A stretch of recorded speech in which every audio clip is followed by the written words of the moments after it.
mensahe, Amen. yung message. Amen. Amen.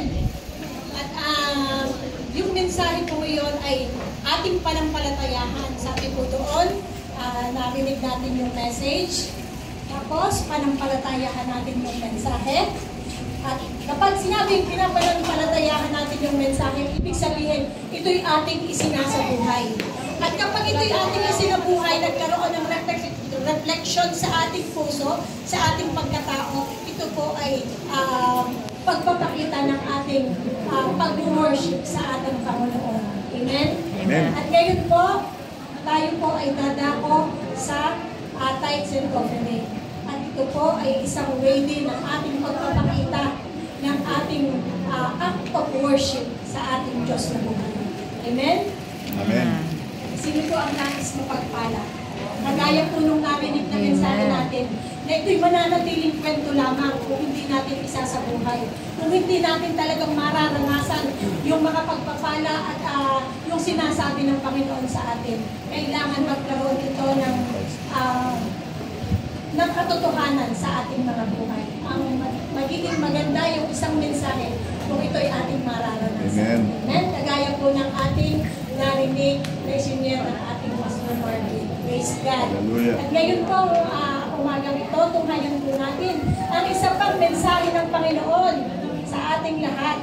Ito po, makikita po natin sa Malakias chapter 3, verse 10. Pakinggan po natin mga kapatid. Nais po natin talagang maranasan yung pagpapala ng Panginoon na walang sukat silit pagkalagyan. Atin pong pakinggan ang mensahe, isabuhay natin ang mensahe pinahayag ng Panginoon. At ito po ay magkakaroon ng katuparan sa ating mga buhay. Sabi po dito, dalhin ninyo ng buong buo ang inyong mga ikasampung bahagi sa tahanan ng Diyos upang matugunan ang pangailangan sa aking tahanan. Ito po ay prinsipyo ng Panginoon.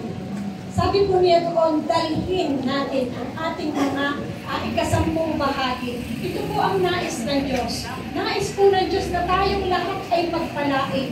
Pero ang nais din po niya, tayo'y maging katiwa-tiwala sa mga pagpapala na kanyang ipinagkaloob sa atin.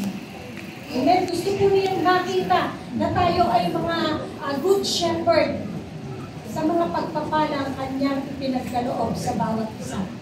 Sabi pa niya dito, subukin ninyo ako sa bagay na ito. Kung hindi ko bubuksan ang mga bintana ng langit, ano daw kung bubuksan ng Lord? Mga bintana ng langit. Imagine po natin, napakadaming bintana sa kalangitan.